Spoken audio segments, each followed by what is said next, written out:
Hi there, welcome back to our workshop. Today we're continuing our Iron Man build by Fanhome, and this time we're on part 2, which is the assembly of the left foot.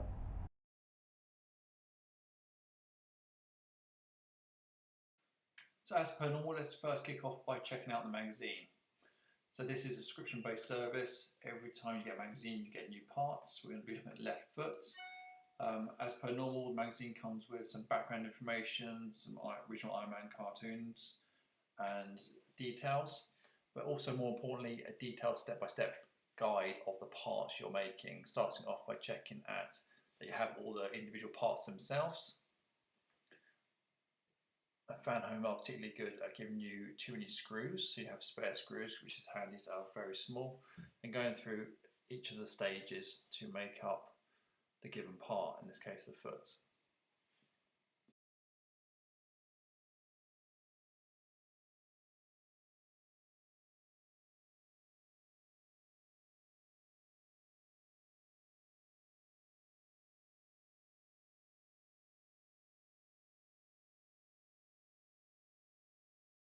In this magazine we have 2 pages of assembly instructions, but as you can see it does look pretty straightforward. So with that in mind, let's get in and take a look at actually putting this together. And this time around, based on feedback from my last video, people have actually asked to see each of the assembly stages actually happening. So let's go through that and I'll talk you through it. So as per part 1, which was building the helmets, all the pieces you can see, pretty much 90% of them are anodized metal, just a few plastic parts. Okay, so first off we need to grab part 2A of the left foot, which you can see is the largest part which comes in with this instalment. Really nice quality here, really well finished as per normal, good spray job on the metal, good shape as well, no issues there. So we're actually going to be assembling the ankle joint into this, which is just this small metal piece here, which will then be later on used in another magazine to attach the leg part to. So when you put this together, you need to make sure that the large hole in the ankle joint goes onto the inside of left foot, not the outside. Easy mistake to make because it can fit either way. But as you see here, I'll put it on the inside of the ankle joint. If you're not sure what the inside is, it is the curved part of that left foot. So make sure you've got the curve on the inside, as shown here, and then you get the ankle joint into the right place. Now to secure the ankle joint, we need to grab the cover part, which is part 2L, and place it in place with 4 of the EM screws. Now as a reminder, each of the screw bags are labelled. It is small, but they are labelled on there. EM, a lot of screws do look very similar. They have different thread lengths and coarseness of threads as well. So as you're placing this together, make sure you still have movement in the ankle joint as well. Because if you're too tight, you might not get movement, and that could be an issue at a later stage. So let's crack on and get these 4 screws in place. Again, I'm using the supplied screwdriver which came with part 1 of the magazine, which is of course magnetic. You don't obviously have to use it, but it does help if you have a magnetic screwdriver, so you can rest the screw at the end there to put it in place, particularly fiddly at the moment as I'm also filming at the same time. But put these in, make sure you don't do them up too tight initially, so I don't want them to go cross-threaded at all.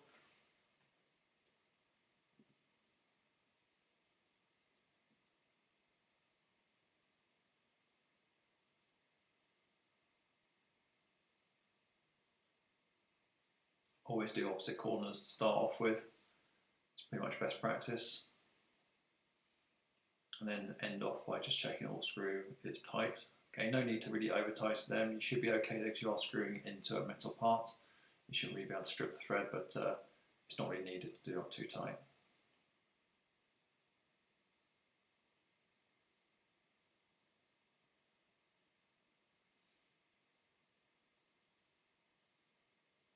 And that is the first step complete. So like I said before, just checking that the larger hole on the ankle joint is on the inside of the left foot, and you still have plenty of movement as shown here once it is all screwed together.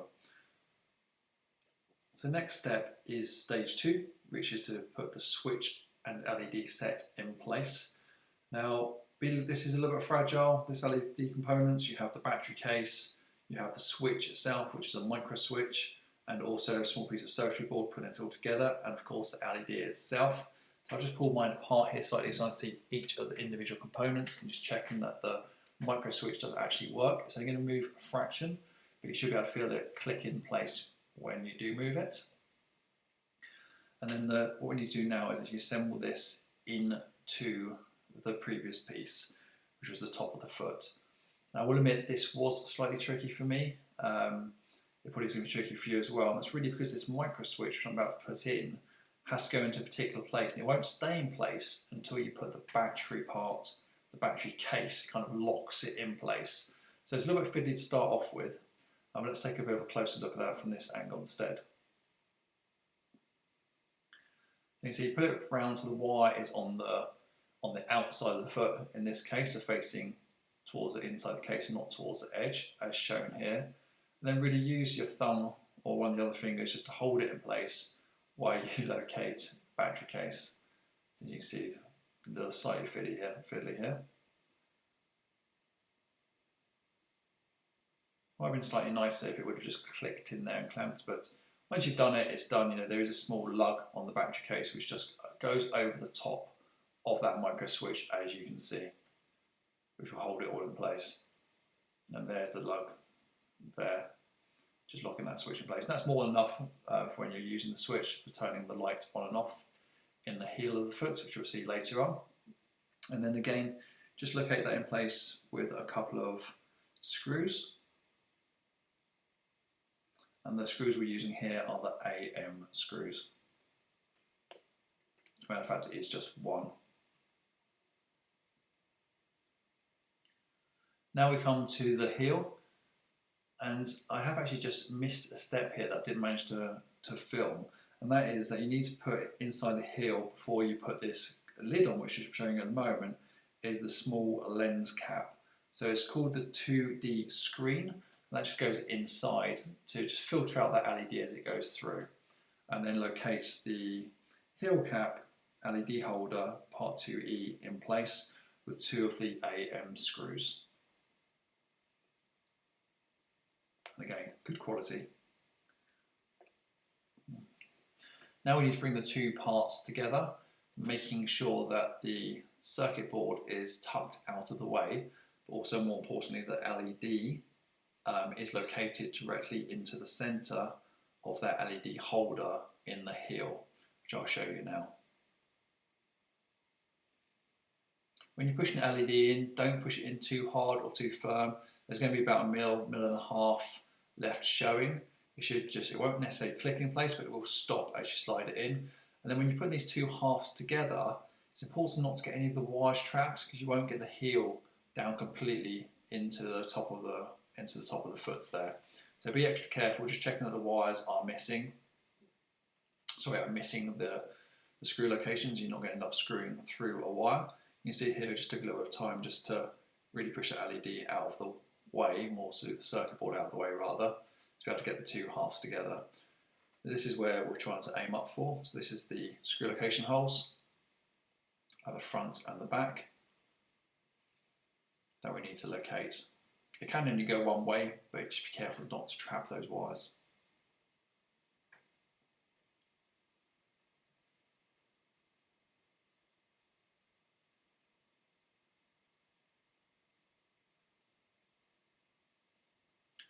And there we go. You may just need to push the wires out of the way at the front there, like I just done, and then check you're down firmly all round.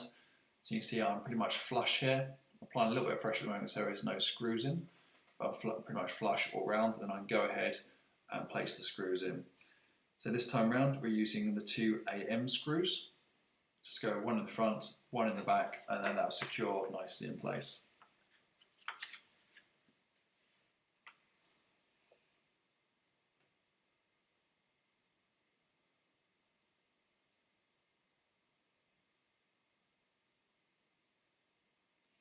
And that's sealed up tight. As you can see, there's no gap between the two parts there. Next up, we're putting in the toe cap on, which is actually stage 4. And the toe cap comes with these two small plastic shims, which you kind of want to put inside the metal part of the toe cap. There's a lot of trick to get this in place. If you do it this way around, it's going to be particularly fiddly. If you do the way around that I'm showing you now, it'll be much easier. So just rest it inside the two indents. There's one each side.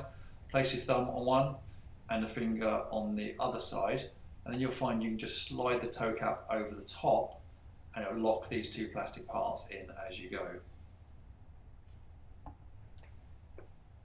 So these are the toe joints holding it in place so you don't get metal on metal, as this part will move. Then we secure this in with another couple of screws, and this time we're going to be using CM screws.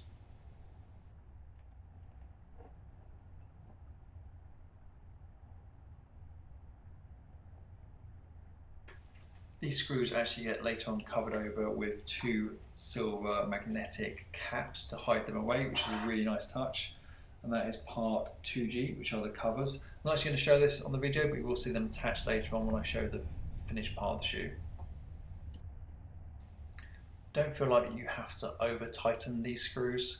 Obviously they will go in tight, but don't give them the extra twist to really lock in, because this is a moving part, hence why we have those plastic shims rather in place to stop the metal and metal scraping against each other. So now we need to progress on to stage 5, which is adding the battery and the cover to the upper part of the boot. First of all, put the battery in. I find it much easier to use a pair of tweezers. I've quite large hands, it just makes it easier for me. Make sure you put the battery the right way round, and that is the positive side of the battery going to the outside of the shoe. It is shown in the diagram inside the magazine. Once you've done that, you need to locate the battery cover.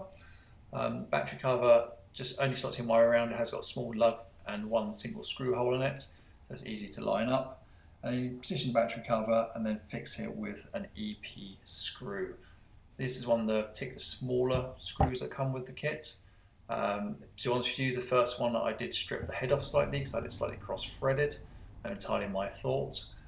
So just be careful when you're putting this one in. It is a screw that's going to need to be removed each time you obviously replace the batteries. And then next we move on to adding the upper cover, which covers the battery compartment. Now, this is actually a plastic piece, but it has got really nifty magnets which holds it in place, so it can be easily removed, so you can access the on-off switch for the LED. Still looks the part, still blends in nicely, actually looks like metal.